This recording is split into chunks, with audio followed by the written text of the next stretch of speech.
화면이랑 소리가 잘 들리실까요? 네, 잘 보이는 것 같습니다. 소리도 잘 나가나요? 네네, 잘 들립니다. 네, 다행이군요.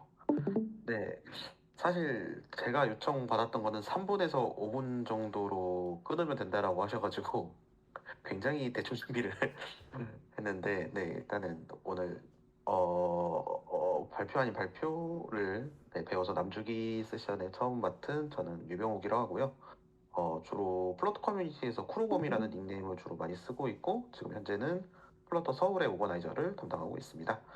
네, 그럼 소개는 이렇게 하기로 하고 3분에서 5분 내로 끝내야 되기 때문에 굉장히 빠른 속도의 스피치로 진행을 하도록 하겠습니다. 저번에 저희 채팅방에 그 공부를 하시다가 다트 널 세이프티가 플러터에 왜 들어왔는지랑 그걸 난해해 하시는 분이 한 분 계신 것 같더라고요. 근데 저도 플러터를 지금 한 3년 차 지금 개발해 오고 있는데 어, 사실 플러터가 2.0 작년에 넘어오면서 가장 크게 많이 바뀐 부분이 바로 이 널 세이프티입니다.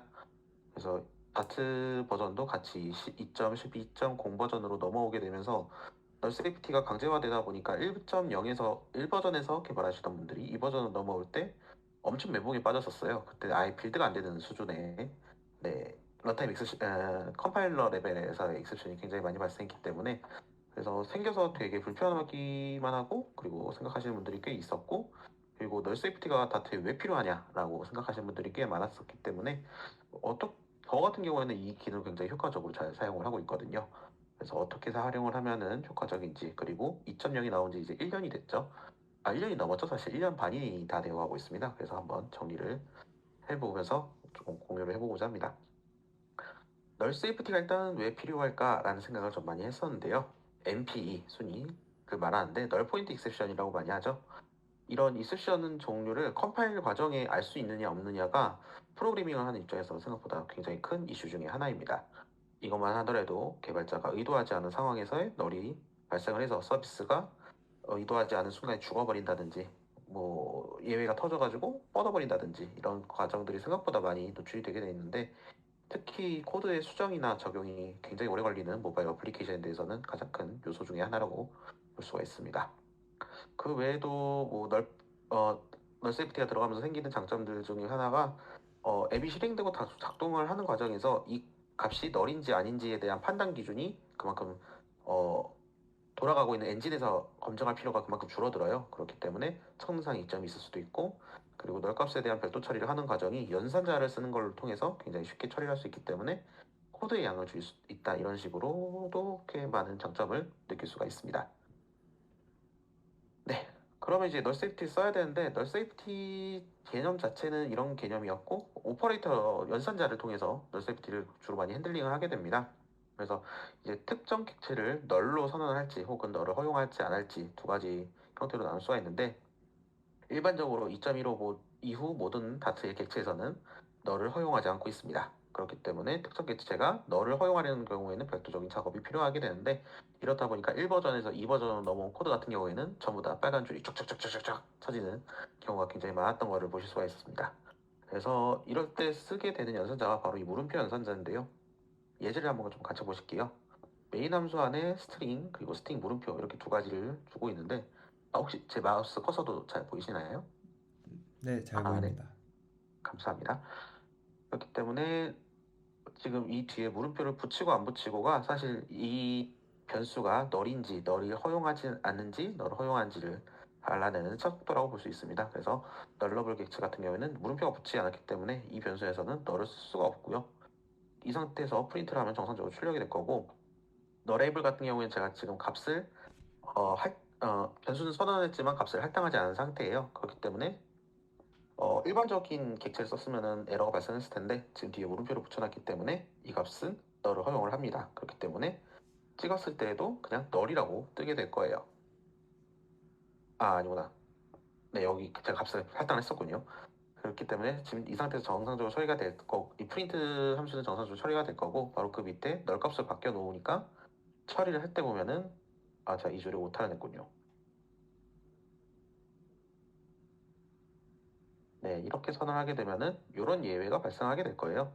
널 값, 널은 스트링으로 와야 될 자리에 들어올 수가 없다라고 하면서 예외가 발생하게 되는데 어, 이 과정에서 이 프린트 함수는 들어와야 되는 변수 자체가 스트링 타입이 들어와야 돼요. 그렇기 때문에 널인 객체가 들어오면 안 된다라는 그 인식을 컴파일 레벨에서 할 수가 있어요. 그렇기 때문에 함수가 정확하게 실행이 되지 않고 이 상태에서 실행이 되지 아예 컴파일도 이루어지지 않는 그 전 단계에서 차단이 된다라고 생각해 주시면 좋을 것 같습니다. 그리고 너를 이제 널러블로 선언했음에도 불구하고 코드가 진행되는 방식에 따라서 개발자는 이 값이 이 상황에서 널이 아닙니다라고 컴파일러한테 지시를 할 수가 있어야 돼요. 그래야 좀 더 의도한 대로 코드를 이끌어 나갈 수가 있는데 보통 사실 이런 정상적인 방법보다는 일단 함수를 짜다 보니까 널러블 객체를 쓰려는데 컴파일러가 이걸 못 받아들여 라고 하면서 빨간색 줄과 함께 비명을 지르는 게 대다수이긴 한데 일반적으로 이럴 때는 되게 많이들 써보셨을 거예요. 그냥 뒤에 변수 느낌표를 붙여서 이 값은 널이 안 들어올 거다 라고 컴파일러한테 선언할 수가 있는데 보통 특히 1.0에서 2.0으로 마이그레이션 할 때 이 방법을 많이 쓰셨다가 생각보다 많이 상처를 입으신 분들이 꽤 계실 거예요. 그렇기 때문에 어, 뒤에 나오긴 할 텐데 무조건 느낌표가 능사는 아니다 라는 건 지금 단계에서 알아두시면 좋을 것 같고 그리고 이 값이 그런 문제들이 생기는 이유가 이 값이 널인 상태로 어플리케이션에서 참조를 하게 되면은 동작에서 예외를 발생시키게 됩니다. 그래서 이때는 런타임 에러가 발생하게 되는데 사실 이 예제도 좀 간단하게 설명을 드리자면은 인트 값을 세 가지를 선언을 했어요. 그래서 A에는 10, B는 20, 그리고 C에는 널러블로 선택을 해놓고 할당을 하지 않았는데 단순히 더하는 함수는 정상적으로 실행이 될 거예요. 컴파일러에 넣어도 문제가 없다고 합니다. 하지만 IDE에서 이 함수에 대해서 밑줄을 텐데 안에서 강제로 돌려보면은 아규먼트 타입 중에 널러블 인트가 들어가고 이 파라미터는 이 자리에 들어올 수 없다라는 형태의 알람이 발생하게 되는데 이렇게 되면 코드 자체가 실행이 되지도 않습니다. 컴파일이 되지 않았기 때문이죠.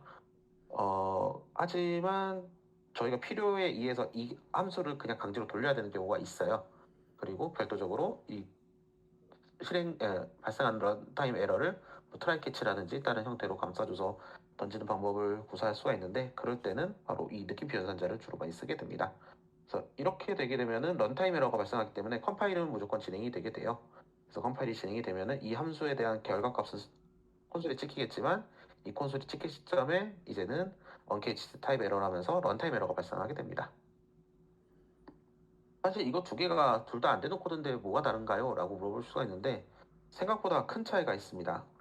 첫 번째 예제에서는 컴파일 에러가 발생해서 해당 전체 컴파일 과정에서 종료가 된 반면에 아래 코드에서는 컴파일 과정 마치고 실행 상태인 런타임까지 진행이 된다는 점이 굉장히 큰 차이점이 될 텐데 그렇게 하면 코딩을 사용하는 입장에서 느낌표를 붙이는 다라고 하면은 이 함수는 개발자는 항상 이걸 염두를 해야 돼요. 언캐치드 타입 에러가 발생할 수 있으니 뭐이 구절은 아까 제가 말씀드렸던 대로 트라이 캐치로 뭐 감싼다든지 아니면은 뭐 글로벌 익셉션으로 잡아서 별도로 처리를 해준다든지 그런 처리 작업이 반드시 필요해지게 되겠죠. 근데 이 예제를 보고 이런 식으로 치게 되면은 이렇게 되면은 컴파일러가 뜰 것 같은데 느낌표가 안 붙었기 때문에 근데 얘는 컴파일러가 발생하지 않습니다. 이 경우에는 뭐가 다른 거냐면은 지금 어떠한 진행 방식을 타더라도 이 C라는 변수에는 기본적으로 20이라는 값이 처음으로 바로 할당이 되게 됩니다. 그래서 컴파일러가 코드를 쭉 훑어봤을 때 이 값이 널이 들어갈 상황이 없다라고 생각을 해서 이 값은 추후에 될 수는 있겠지만 지금 이 함수를 실행한 그 전의 과정에 있어서는 널이 될 수가 없다를 미리 판별했기 때문에 컴파일러가 발생하지 않고 정상적으로 실행되게 됩니다. 그리고 널일 때 아닐 때를 보통 사망연산자처럼 해가지고 널일 경우에는 특정한 값을 부여하는 그런 기능들도 있는데요. 제 경우에는 지금 느낌표보단 이 기능을 좀 더 많이 쓰고 있습니다.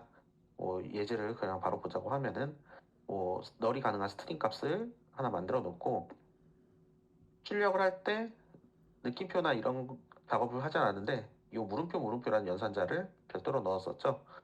그리고 이렇게 코드를 짰을 때에도 컴파일러가 발생을 하지 않습니다.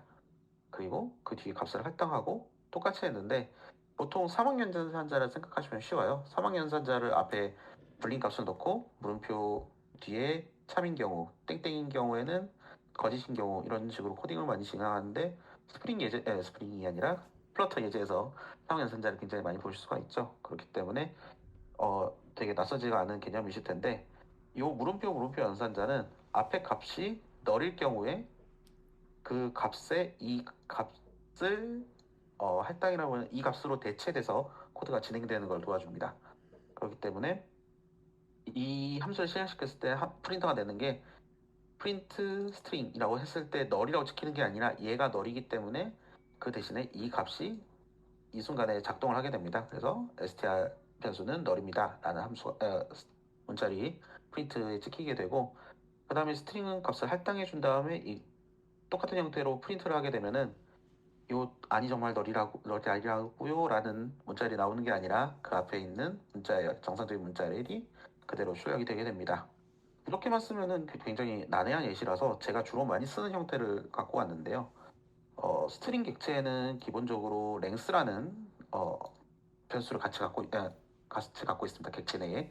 그렇기 때문에 이 문자는 과연 몇 자일까요? 라는 그냥 장난 섞인 문자를 한번 넣어봤는데, 이 문자 뒤에 느낌표를 붙일 수도 있는데 물음표를 붙일 수도 있습니다. 이 물음표를 붙인 의미는 이 값이 널일 수도 있다 라는 거를 컴파일러한테 알려주는 거고, 그렇게 되면은 널일 수도 있으면은 인트 값을 돌려준데 어떻게 돌려줄 거냐, 널인 경우에.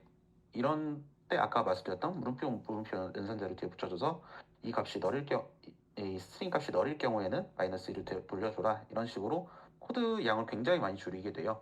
일반적인 코드를 쓰게 된다면 if string is null, not null 뭐 이런 식으로 해가지고 굉장히 많이 길어지게 될 텐데, 이 함수가 한 줄로 압축이 되면서 굉장히 보기 간결한 코드가 이루어지죠. 이런 식으로 널을 잘 핸들링을 하고 함수에 대한 변수의 핸들링을 잘 하는 걸로 통해서 좀 더 가독성이 좋은 코드와 그리고 실행 능력이 좋은 코드를 만드는데 꽤 많이 도움이 될 것 같습니다.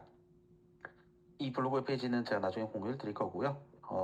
내용에 대한 출처는 사실 플러터의 공식 홈페이지가 아니라 다트에도 공식 홈페이지에 굉장히 많은 기능들이 들어있어요. 그래서 사운드 널 세이프티와 언더스탠딩 널 세이프티, 그리고 널 세이프티를 직접적으로 연습해 볼 수 있는 코드랩스를 첨부하였습니다.